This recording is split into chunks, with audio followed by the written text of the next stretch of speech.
அனைவருக்கும் வணக்கம். ஸ்ரீ வியாசர் ஜோதிடம் தங்கள் அனைவரையும் அன்புடன் வரவேற்கிறது. நண்பர்களே, ஒரு கட்டம் போட்டு அதில் 12 சிறு கட்டங்கள் வரைந்தால் அது ஒரு ராசி கட்டம். அதில் முதலாவது கட்டம் மேசம், 2வது கட்டம் ரிஷபம், 3வது கட்டம் மிதுனம், 4வது கட்டம் கடகம், 5வது கட்டம் சிம்மம், 6வது கட்டம் கன்னி, 7வது கட்டம் துலாம், 8வது கட்டம் விருச்சிகம், 9வது கட்டம் தனுசு, 10வது கட்டம் மகரம், 11வது கட்டம் கும்பம், 12வது கட்டம் மீனம். நண்பர்களே, இந்த காணொளியில் நாம் அனில் அம்பானி தொழிலதிபர் அவருடைய ஜாதகத்தை ஒரு சிறு பார்வை பார்ப்போம். வாருங்கள் நண்பர்களே, இப்போது அவருடைய ஜாதகத்தை பார்ப்போம்.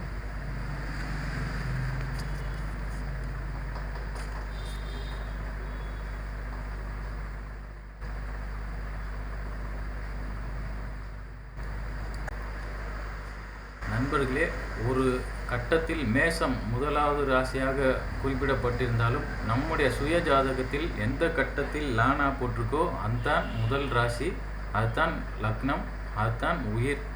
இப்போது அம்பானி அவர்களுடைய ஜாதகத்தில், அனில் அம்பானி அவர்களுடைய ஜாதகத்தில் மகரம், அதாவது 10வது ராசியில் லானா போட்டிருக்கிறது.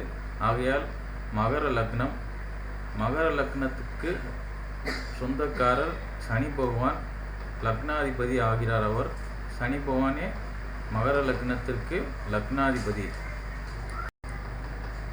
அனில் அம்பானியோட ஜாதகத்தில் சனி பகவான் தனுசில் உட்கார்ந்திருக்கார். அதாவது லானா போட்டிருக்க கட்டத்தை முதல் கட்டமாக எடுத்துக்கொண்டு கிளாக் வைஸ் அந்த ரீதியாக எண்ணி வந்தால் 12வது கட்டத்தில் சனி பகவான் அமர்ந்திருக்கிறார். 12ஆம் இடம் விரயஸ்தானம். இப்போது அவர் இழப்பை சந்தித்திருக்கார், பெரிய இழப்பை சந்தித்திருக்கார். ஏனெனில் சனி பகவான் ஒரு லக்னாதிபதியானவர் 12வது கட்டத்தில், அது விரயஸ்தானம் என குறிப்பிடுவதால் அந்த கட்டத்தில் அமரும் போது அது இயற்கையிலே அந்த சுபாவம் இருக்கும். ஒருத்தருக்கு லக்னாதிபதி 12வது கட்டத்தில் அமர்ந்தால் அவர் விரயம், செலவு செய்பவராக இருப்பார், அதிகம் செலவு செய்பவராக இருப்பார்.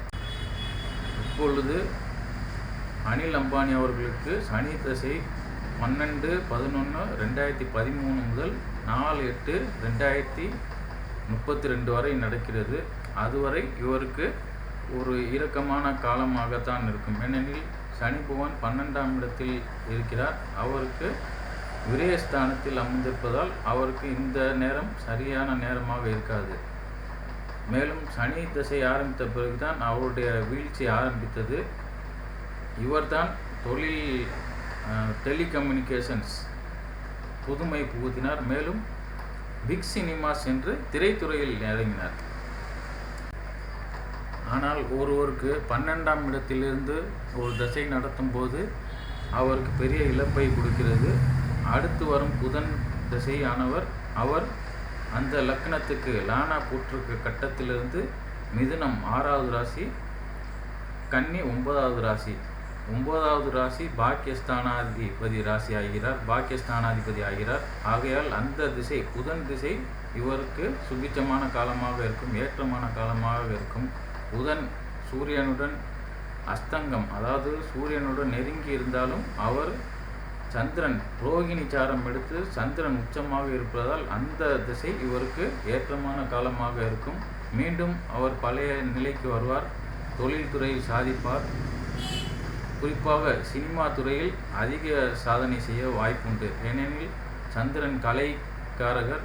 அவருடைய சந்திரனுடைய வீட்டில், அதாவது கடகத்திலே சுக்கிரனும் அமர்ந்திருக்கிறார். ஆகையால் இவர் கலைத்துறையிலும் சாதிக்க வாய்ப்புண்டு. ஏற்கனவே சினிமா படம் எடுத்திருக்கிறார்.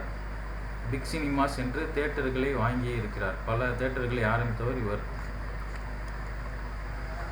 ஆகையால் புதன் திசை இவருக்கு ஏற்றமான காலமாக இருக்கும். மேலும் குரு பார்வை, குருவினுடைய கண்காணிப்பில் புதன் இருக்கிறார். ஆகையால் அவர் இன்னும் சிறப்பாக செயல்படுவார் புதன் திசையில்.